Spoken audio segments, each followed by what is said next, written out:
Hallo zusammen, dies ist eine Einladung zu der neuen Predigtenreihe. Genau, wir haben schon lange keine mehr gehabt und ich dachte, hey, warum machen wir nicht eine?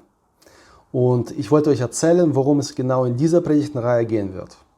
Und zwar geht es um eines der zentralen Themen unseres Glaubens, das Thema Versöhnung mit Gott. Wir sprechen davon, wenn wir zum Beispiel über das Kreuz, über unsere Erlösung oder über unsere Vergebung der Sünden sprechen.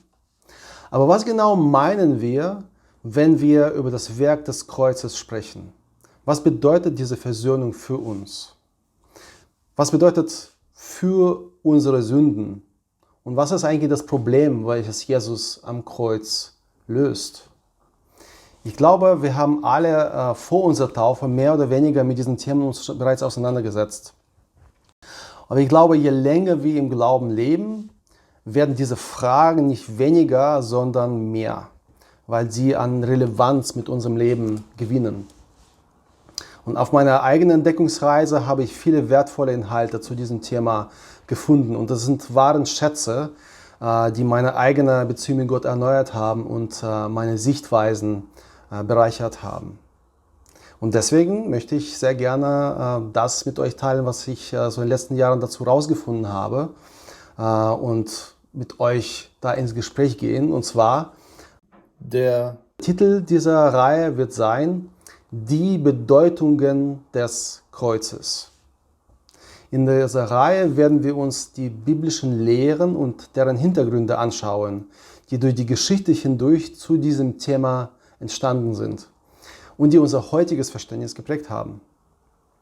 Wir werden uns genauer mit dem Kontext auseinandersetzen, der maßgeblich die Sichtweisen der Schreiber des Neuen Testaments auf das Kreuz beeinflusst hat. Und wir werden uns ansehen, wie sich diese Sichtweisen im Laufe der Geschichte durch die Jahrhunderte hindurch auch geändert haben.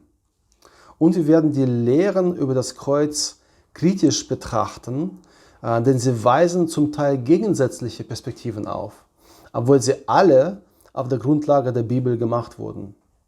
So, das erstmal zum Rahmen dieser Reihe. Und auf der anderen Seite möchte ich vielleicht erwähnen, dass ich versuche in dieser Reihe nicht Wissen um des Wissens willen zu vermitteln. Auch unsere Rettung ist sicherlich nicht davon abhängig, ob wir Gottes Wirken am Kreuz bis ins letzte Detail verstehen. Weil manches können und müssen wir vielleicht nicht begreifen.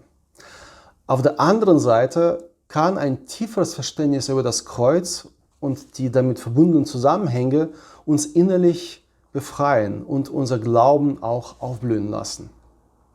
Ich glaube, dass es wichtig ist, bestimmte gesetzte Glaubensbegriffe bewusst zu hinterfragen, weil oft können wir unbemerkt Perspektiven einnehmen, die nicht heilsam, sondern eher schädlich sind. Und nicht zuletzt, unser Blick auf das Kreuz prägt ungemein unser inneres Bild von dem, wer Gott ist. Und je nachdem, welches Verständnis wir in uns tragen darüber, was Jesus am Kreuz vollbringt, fühlen wir uns entweder von Gott entfernt oder ihm eher näher. Das zum Inhalt und Intention dieser Reihe. Und jetzt vielleicht noch kurz zum Organisatorischen. Da es eine Serie ist, deren Inhalte aufeinander aufbauen, wäre es natürlich gut, wenn ihr alle bei allen Teilen dabei seid. Aber für die, die nicht dabei sein können oder mal nicht dabei sein können, nehmen wir auch alle diese Teile auf Video und stellen es auch online zur Verfügung. Es geht am 19. Februar los und es endet passenderweise am Ostersonntag, am 9. April. Und ich freue mich riesig, die kommenden Wochen mit euch gemeinsam in diesem Thema uns einzutauchen und auch danach uns darüber auszutauschen, sodass wir auf dieser Entdeckungsreise gemeinsam Stück für Stück mehr Gott begegnen. Danke und ich freue mich.